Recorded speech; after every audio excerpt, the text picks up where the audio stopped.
vie, si tu veux voir la gloire de Dieu dans ta vie, je voudrais te dire, fais un effort pour Dieu. Fais un effort pour Dieu, de dire Seigneur, je veux faire cette expérience. Seigneur, je vais m'approcher de toi. Et tu verras que Dieu va agir. Amen. Tu verras que pour toi, l'impossible deviendra possible. Tu te dis dans ton cœur, moi c'est impossible de changer. Tu te dis dans ton cœur, moi je veux pas parce que je n'arriverai pas. Mais si tu mets ta confiance en Dieu, Amen. Comme cette femme s'est approchée vers Dieu et Dieu va lui dire, tout est possible à celui qui croit.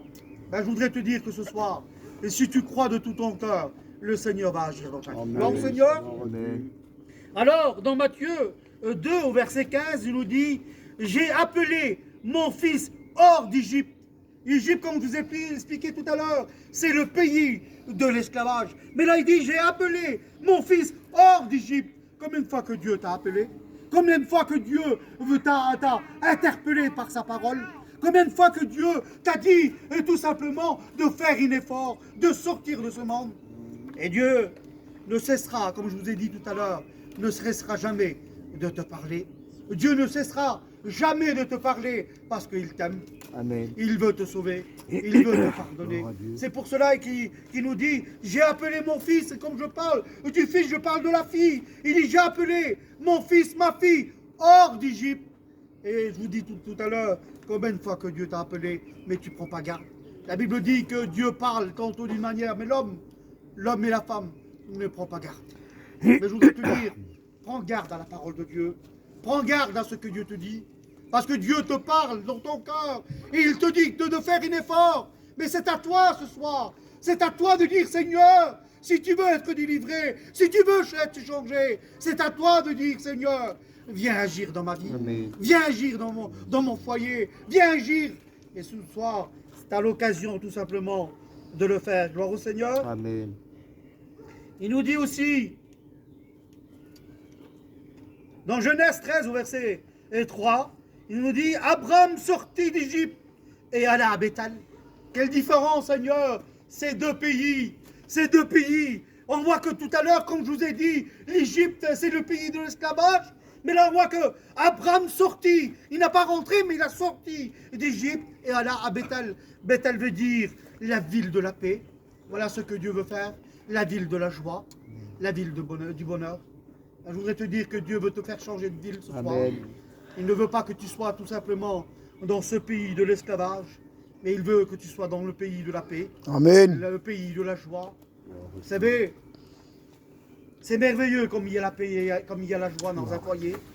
C'est merveilleux comme on voit la différence. Comme il n'y a pas la paix, et comme on voit la différence, comme il y a la paix. Pas la paix et avec la paix, on voit une grande différence. Et je voudrais te dire, voilà ce que Dieu veut faire de ta vie. Il veut te faire sortir de cette ville, ou un mot, que tu te sens emprisonné. Et il veut te amener à Béthel. Béthel veut dire maison de la paix, maison de la joie. Et ce soir, tu as l'occasion ce soir de le faire. Gloire au Seigneur. Amen. Dans Isaïe 42, au verset 20, il nous dit, tu as vu beaucoup de choses, mais tu n'as pas pris garde. Tu as vu beaucoup que Dieu a agi dans les foyers. Tu as vu beaucoup que des gens ont changé. Des gens qui étaient dans ta situation, mais ils ont changé. Mais la Bible dit que tu as vu beaucoup de choses, mais tu ne prends jamais garde. Prends garde à la parole de Dieu. Prends garde à ta vie. Prends garde à ce que Dieu te dit. Prends garde à tout simplement ce que la vie du monde, en un mot, veut te détruire. Amen. Mais Dieu veut te faire sortir. Alléluia. Amen. Il nous dit aussi, on a vu beaucoup de choses, mais tu n'as pas pris garde. Et là, il dit tout simplement que, quand je vous ai dit tout à l'heure, Paul et Silas étaient en prison. Et bien sûr, là on voit que Paul et Silas étaient en prison. Et la Bible dit que ses mains et ses pieds étaient liés. Et combien que Paul et Silas, c'était des hommes de Dieu. Mais dans cette prison-là, ils ont fait quelque chose. Et cette chose-là, tu as la possibilité de le faire. Il dit que Paul et Silas étaient en prison, enchaînés. Et la Bible dit qu'ils ont chanté des cantiques et qu'ils ont prié Dieu. Et la Bible dit que que les liens vont être déliés. Et la Bible dit que les murs vont s'écrouler.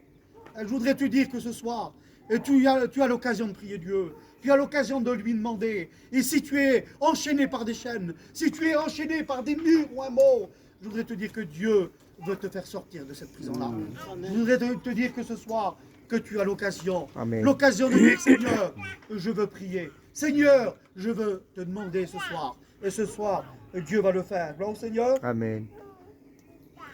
Alors, il nous dit aussi, tout simplement, que Paul et Silas étaient en prison. Dieu a agi tout simplement parce qu'ils ont demandé. Comme il l'a dit tout à l'heure, ce verset qui est merveilleux, c'est Jésus qui parle. Il dit dans Jean 14, au verset 14, si vous demandez quelque chose, c'est à toi ce soir. C'est à toi le mot si vous demandez quelque chose à mon nom, je le ferai. Ça veut dire que Dieu te donne le choix. Dieu te donne le choix. Si tu demandes quelque chose à lui sincère, alors Dieu va te donner ce que tu vas lui demander. Gloire au Seigneur. Amen. La Bible dit que